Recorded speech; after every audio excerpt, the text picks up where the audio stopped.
இருக்கீங்க? இன்னைக்கு ரசம் தான் பண்ண போறோம். இந்த ரசம் வந்து ரொம்ப சிம்பிளாவும் டேஸ்டாவும் எப்படி பண்றதுங்கிறத பார்க்கலாம்.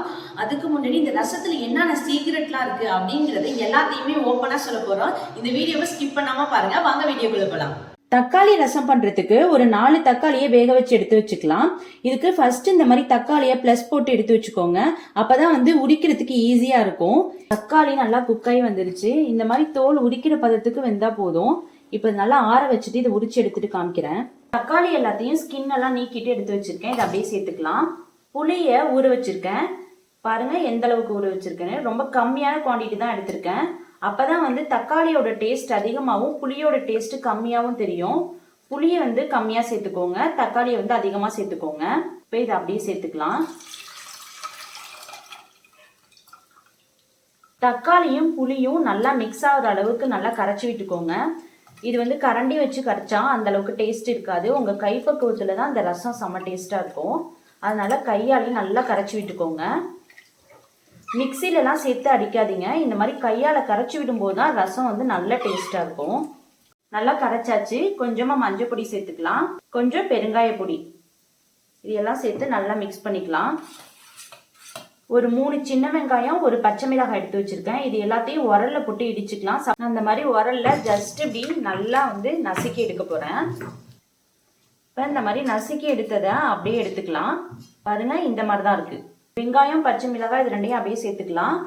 இந்த ரசத்தோட ரகசியமே இதாங்க. எங்க பரம்பரை ரகசியத்தையே உங்கள்கிட்ட சொல்லியிருக்கேன். அதனால நம்ம சேனலை சப்ஸ்கிரைப் பண்ண மறந்துடாதீங்க.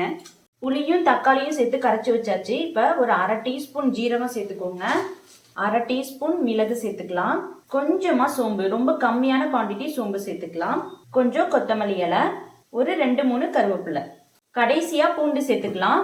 ஒரு 5லேருந்து 6 பூண்டு பல் சேர்த்துக்கோங்க. இதை நல்லா கொரப்பா அரைச்சி எடுத்துட்டு வந்துடலாம். ரொம்ப நைஸா அரைக்க கூடாது, கொரப்பா அரைச்சி எடுக்கணும். இந்த மாதிரி கொரப்பா அரைச்சி எடுத்தாச்சு. இதை அப்படியே வந்து சேர்த்துக்கலாம். 2-3 டைப்ல வந்து ரசம் செய்யலாங்க. இது வந்து ஒரு டைப்பு. அப்படியே வந்து இந்த அரைச்சி விழுத அப்படியே சேர்த்துக்கலாம். இன்னொன்னு தாளிக்கும் போது அதை வந்து வதக்கிட்டு கூட சேர்த்துக்கலாம். இப்ப நல்லா மிக்ஸ் பண்ணிக்கலாம். ரசம் தாளிக்கிறதுக்கு கொஞ்சமா நல்லெண்ணெய் சேர்த்துக்கிறேன். ஆயில் சூடாயிருச்சு. ஒரு 1/2 டீஸ்பூன் கடுகு சேர்த்துக்கலாம், 1/2 டீஸ்பூன் உளுத்தம்பருப்பு, கொஞ்சமா வெந்தயம் போட்டு தாளிக்கும் போது நல்ல வாசனையா இருக்கும். ஒரு 2 வரமிளகாயை இந்த மாதிரி கட் பண்ணி சேர்த்துக்கோங்க, கொஞ்சம் பெருங்காய பொடி, ஒரு கொத்து கருவேப்பிலை, இதுலயே கொஞ்சம் ஃப்ளேவருக்காக கொத்தமல்லி இலை.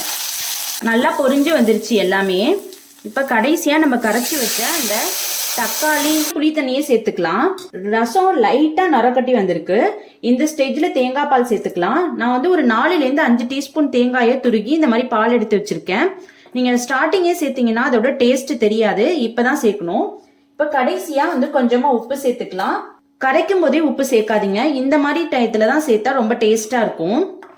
இப்ப நல்லா மிக்ஸ் பண்ணி விட்டுடலாம். ரசம் நல்லா நரைச்சு வந்துருச்சு. இந்த ஸ்டேஜ்ல கொத்தமல்லி இலை தூவி இறக்கிடலாம்.